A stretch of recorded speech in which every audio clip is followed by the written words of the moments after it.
guys, Leanne here on Grady's Mom. It is Thursday, I think the 7th. I'm not really sure, but it's Thursday. And I wanted to kind of do a sit down, kind of life update video about everything that's been going on, because I know a lot of you had a lot of interest in last week's video, the bittersweet changes video. So again, just kind of wanted to hop on and say hi and kind of give you a brief update on everything, and tell you guys how everything is coming along. So first up, as you guys know, last week I was under the weather when I filmed that video, and I felt like I really wasn't getting that much better as like the days progressed. So I actually went to the doctor earlier this week, and because I thought, like, do I have the flu? So I went to the doctor, and it turns out I had a sinus infection, which was causing my, congestion and sore throat and headache and just like flu and cold-like symptoms. So anyways, I got on an antibiotic a few days ago, and I actually feel much better. I don't feel as congested. My throat doesn't hurt anymore. I don't have a headache. It's just pretty much now my voice is just starting to kind of get back to normal. So I'm definitely on the mend. I will take a sinus infection any day over the flu because it's very quickly treatable with antibiotics. So I'm feeling a lot better. Thank you guys all so much for the get well soon wishes. I really appreciate it. And now I want to update you guys on our whole situation that I talked about last week. So we've had our house on the market for just over a week. We've had 5 showings. 2 of the 5, all the showings were great. We got really good feedback. All 5 people who came, or families who came, really liked the house. 2 of the 5 were wanting to make an offer, but the problem or the issue is they also have a home to sell before they could close on this house. And because we've only been on the market just over a week, at this point we're not looking to hear any offers with contingencies, only because we're looking for that offer to come in for somebody that's ready to go and somebody that doesn't have a home to sell. So that's where we are right now. If more time goes by, and maybe the 2 families that expressed interest, by the way, they both recently, like in the past couple days, put both their houses on the market, because they want to sell it and buy this house. So whether or not that works out or not with one of those 2 people, I don't know. But right now where we stand is we're not looking to take any offers or contracts with anybody that has their own house to sell, again, because we're looking to get out of here quickly. So we have our first open house this weekend on Sunday. So we're hoping for at least someone to show up.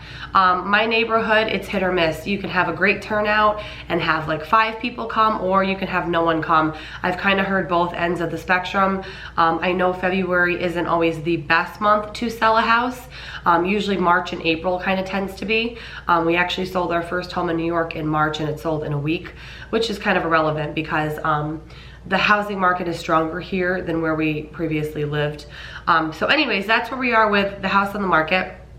The second thing I wanted to talk about is we actually, I think I touched briefly in that video last week, well, the plan was last week when I talked about it in that video, was for us to sell the home here and move in with my parents briefly.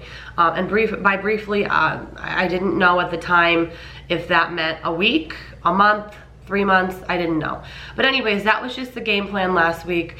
Things have changed a little bit since then, because shortly after I filmed that video, my husband and I kind of just out of curiosity started first locking down a specific area where we wanted to live in New York, and also kind of just starting to look at homes there in that targeted area for sale, kind of just to gauge an idea of the pricing. So most of you guys know I was raised in upstate New York. I wasn't born there. I lived in like Utah and Colorado and all over before, but I moved, my parents built a home, which they still live in now, in upstate New York when I was about 5 or 6. And they still live there. It's a log cabin in the mountains, very desolate country area. And I lived there from age 6 to 18 when I moved out. And I don't quite want to be that far north. And my whole adult life, I lived about I lived in Jersey briefly, but I lived about an hour and change from them most of my adult life, with the brief exception of when I lived in New Jersey for a couple of years after college. So most of my adult life, I lived about an hour and change from them. That area where we lived most of our adult life, a lot of the time was with Matt, because Matt and I have been together since 2005. That was a little bit more expensive of an area than where my parents live. So we decided, just again recently, that we wanted to live halfway between the hour-and-a-half area, which is the capital district of New York, which, if you're not familiar, is Albany, New York is the capital district, also known as the Tri-Cities, which is Albany, Schenectady, Troy. Again, an hour and change from my parents' house. So we knew we didn't want to live there because we wanted to be a little bit closer to my parents. And my husband's parents also lived more towards my parents. So we didn't want to live there, but we also didn't want to live as north as my parents. So we kind of wanted to find like a middle ground halfway between both of those areas. And we were actually pleasantly surprised to find that the homes in that specific area were actually a bit cheaper than we thought. I would say between $50,000 and $75,000 average cheaper for like the same type of home in that targeted area. So that worked out really well. To make a long story short, we were able to find a few homes that we were interested in. The first one we were interested in, we kind of inquired about, and then it turned out the next day it was sold. Like literally the next day when we went to inquire about it from the agent, it had just gone under contract. So obviously that wasn't meant to be, and which is fine. And then the next house we found, we really were very interested, and we inquired about it, and everything kind of sounded good. And then obviously, since we're not there and we couldn't go there, I asked my dad, who I trust obviously immensely. He's built many homes. He's an electrician, he's been in construction, he knows all about building and all the kind of nitty-gritty things about a good home and what to look for and what to avoid, kind of thing. Anyways, I had my dad so kindly take some time out of his busy day, he's self-employed, and actually go to the property, meet the owner or the agent. We actually did FaceTime and we saw everything, and my dad kind of really looked at the important things, the foundation, the windows, the roof, the really nitty-gritty things. And it actually is perfect because it is an older home. The home was built a long time ago. It's not a new home like I have now, but it was a flipped home. So somebody bought it at a great price and then redid the whole house, pretty much top to bottom. And I mean, literally, it's move-in ready. And that is not that necessary. It's not really that easy to find that, especially in that targeted area where we were looking. I would say 90% of the homes that we looked at in our price range in that area all needed at least a few major rooms gutted or renovated or demoed. This one was rare because it was completely ready to move in. Now, it does need some personal touches, and there are obviously things we'll change down the road to make it, more functional for us. But to make a long story short, after my dad looked at it, and we, kind of got a lot of information and pictures and video, the whole nine, we actually decided to go ahead and move forward with making an offer on the home. We kind of went back and forth a few times with the offer price, and we actually, the seller actually accepted our offer, and we actually officially went under contract on this house in New York with the contingency that we have to sell our home here before we can move, obviously, because we need the equity out of this home to buy the new home, since obviously I've talked about this and you guys know homes in New York are more expensive. So pretty much our saving graces are this home here that we live in. It was very inexpensive. South Carolina, the Carolinas are just very inexpensive compared to New York, which again, most people know. Having this house built saved us a lot of money because we declined a lot of the upgrades, and my husband did them himself for a lot cheaper. Things like the woodwork, the lighting, the crown molding, the paint. I could go on and on and on. All the work we did in this house, even like the square moldings that you, like the chair rails that you guys see behind me. Little things like that really up the value of the home. And because we paid, in my opinion, so little for the home, and we did so much work, we did have to put money in it. We did landscaping, we put up a fence. We really did put a lot of money and work into this home. but we're still gonna make so much money back, way more than we put into it. On top of that, what helps is I live in a great area for the housing market. We have a great school district. It's really good proximity to Charlotte, even though I'm in South Carolina. My husband works in North Carolina, as many people where we live do. So it has a lot of good things going for it. It's gone up in value in the past. We've been in this house 3.5 years. We've lived in South Carolina almost 4 years, and we've lived here for 3.5. The house has gone up in value, and then obviously, like I said, the improvements we've done. In a nutshell, we also put a lot of money down on the home. We are gonna make a lot of money off this house. Not only because it helped that we put a lot of money down on it, and then we did all the work, and then the market went up and the value went up. So that's really our saving grace, because we're gonna have a nice chunk of change from this home to put down towards the new home in New York, which is, again, more expensive because it's New York. The taxes are gonna be a lot higher. Right now our taxes here are under $2,000 a year. I think they're like $1,600 a year or something. So our taxes on the new home in New York are like $4,000 a year. So it's a little bit more than double, which obviously, as you know, affects your down payment. So anyways, we're really excited. I don't wanna share too many details about the new home yet, because you know, yes, we're in a contract, but we still have to sell this house, so I don't want to jinx anything. I'm just praying every day, keeping my fingers crossed. I feel very positive and hopeful. And then I'm sure a lot of people are wondering, well, you know, these days it's hard to get a mortgage without, you know, you have to have, it's harder to get a mortgage now, guys. I don't know, you know, most people I think kind of know that, but after the recession of 2008, which was devastating to many people, you know, especially our parents' generation. Anyways, it's a lot harder to get a mortgage and a loan now. The banks and the underwriters require a lot more. They don't just want the good credit, the good income. They want a lot more. But anyways, how did we go about getting and locking down a contract on a new home if we're not there yet? Well, Matt actually got a job. He actually had a few prospects for jobs. And he kind of went back and forth on which job to take and what was the best deal. But anyways, he has a job waiting for him. It's in the books. It's a done deal. The employer actually wrote a letter, like on letterhead, to our loan officer and the people doing our loan, you know, again, when we can move forward, when we sell this house. That just kind of says, you know, he has a job, full-time at this amount of money, as soon as he can close on his South Carolina home and move up here, that kind of thing. And that sufficed with the loan officers and the, you know, the underwriters to be able to secure the contract, because A, our credit is very strong, B, we have the money to put down, we have proof of you know, funds and all the documents that they need.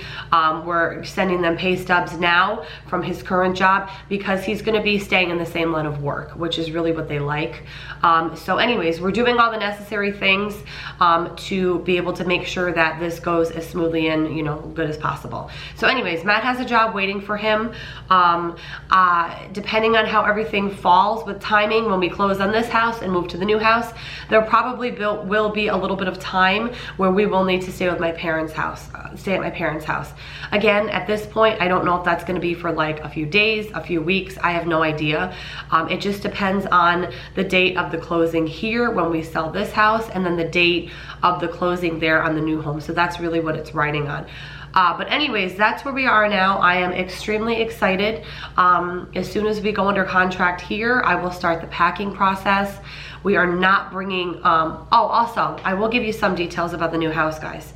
Although it is a move-in ready house and it's beautiful, it is definitely a smaller home. So this table that I'm sitting at, this dining room table, it's like a 7.5 foot table, not coming with us. It will not fit in my new dining room. I mean, it would fit, but it wouldn't make sense. It would take up too much of the space. So there is going to be a lot of like downsizing in the new house. And that's fine. I am perfectly okay with that. So a lot of things in my home now are not coming with us. Our coffee table we're selling, this table we're selling, and all the chairs we're selling, these bar stools we're selling behind me, because we don't have an island in the new kitchen. My washer and dryer is staying here. There's many things in this home that are not going to come with us, simply because they won't fit, they don't make sense, whatever the case may be. So with that said, all the money from the sale of the items that we are selling. I'm going to, you know, document what it is, you know, store it away and use that towards the new items that I need to replace in my new home. It's a completely different layout. It is a smaller home. The home I live in now is just over 2,200 square feet with no basement. The home that we are moving into is 1,600 square feet. So it's what? 600-ish square feet smaller, which might not sound like a lot, but it is a lot. And also it's a different layout. My home here is an open floor plan from the front door to the back door. It's all open. The new home is not like that. Again, it's an older home. It's not an open floor plan. So there's gonna be a lot of reconfiguring. Also, guys, there is no pantry. And you guys know how I love my pantry behind me. That's gonna be interesting. So the new home, it's smaller. It's not an open floor plan. There's no pantry. There are no walk-in closets. Right now we have 3 bedrooms. 2 out of 3 have a walk-in closet. My master bedroom closet is an oversized walk-in closet. Grady's room has a smaller walk-in closet, but is still a walk-in closet. And then our guest bedroom does not have a walk-in closet, but it's a big closet. So we're having no pantry, no walk-in closets. You know, you guys know my play nook upstairs doesn't have that. My office right here doesn't have that. We are going from a 2-car garage to a 1-car garage. There are a lot of differences. And obviously when we get there, you guys will see that. But I will tell you guys this, I am very excited to film different videos in my new home about things like you know, how to downsize your life, you know, how to downsize your home, you know, going from a home with a pantry, for example, to a home with no pantry. I'm excited to film videos, not just things like how I'm going to make it work with food storage, or just different ways that I'm going to have to organize, and different things I'm gonna have to do in the new home to make everything functional, because you know I'm all about functional. I wouldn't say I consider myself a minimalist per se, but I have a minimalist mentality. So I wouldn't say like I, you know, have the bare bones, but I also am far from a hoarder. I don't like clutter, which you guys already know. So a lot of things are gonna have to change lifestyle wise, as far as, you know, what I have and what I don't have, and how I organize and how I use spaces.